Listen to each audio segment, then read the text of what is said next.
এতগুলো জল আমাদের বাড়িতে কিভাবে ঢুকলো সেটাই তোমাদের বলি। ঘুম থেকে উঠে সকাল সকাল দেখি বাড়িতে এত জল, চারিদিকে শুধু জল আর জল। ঘরেও জল ঢুকে গেছে, বারান্দায় পুরো জলে থই থই করতে শুরু করে দিয়েছে। সেটা আবার আমরা অনেক কষ্ট করে জলগুলোকে বাড়ি থেকে বের করলাম।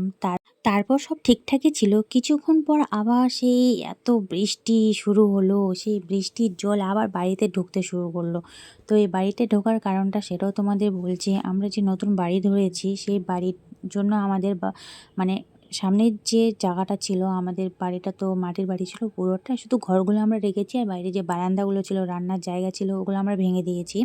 সেই জায়গাটায় ঘিরে দিয়েছি আমরা টিনের বেড়া করে, ওই যে দেখতে পাচ্ছ বেড়াটা। তার নতুন বাড়িতে হচ্ছে আমাদের ডাইনিং প্লেস। সেই ডাইনিং প্লেসটা আছে পুরো ফাঁকা হয়ে, এখনও বালি মাটি কিচ্ছু ভরানো হয়নি, শুধু ঘরগুলোতে বালি ভরানো হয়েছে। আর সেই জলগুলো বেরোনোর রাস্তা পাচ্ছে না, তাই এই অবস্থা আমাদের বাড়িতে। দেখো ঘরের পর্যন্ত জল ঢুকে যাচ্ছিল। বাড়ির জল বের করতে আর বাড়িটা পরিষ্কার করতে আমাদের বিকেল হয়ে গেছিলো। এখন স্নান টান করে বসে আছি। আর যেই জায়গাটা দেখতে পেলে, ওই জায়গাটা আমরা চটের বস্তা বিছিয়ে দিয়েছি। কিচ্ছু করার নেই, আমাদের যতগুলো চট ছিল বিছানো সব ভিজে শেষ। দুবার করে জল ঢুকেছে, সেই কারণে এইদিকে ওকে দেখো মুখটা, কি বলবো, সারাদিন এত খাটাখাটনি হয়েছে। এই যে ডাইনিং প্লেসটা দেখতে পাচ্ছ, এই জলটাই এই যে এখানে দাঁড়া করে দেওয়া হয়েছে, এটা দিয়ে এখন বেরিয়ে যাচ্ছে। আর কোনো প্রবলেম হবে না আশা করছি। তো চলো, কোনো প্রবলেম হলে আবার তোমাদের সঙ্গে শেয়ার করব।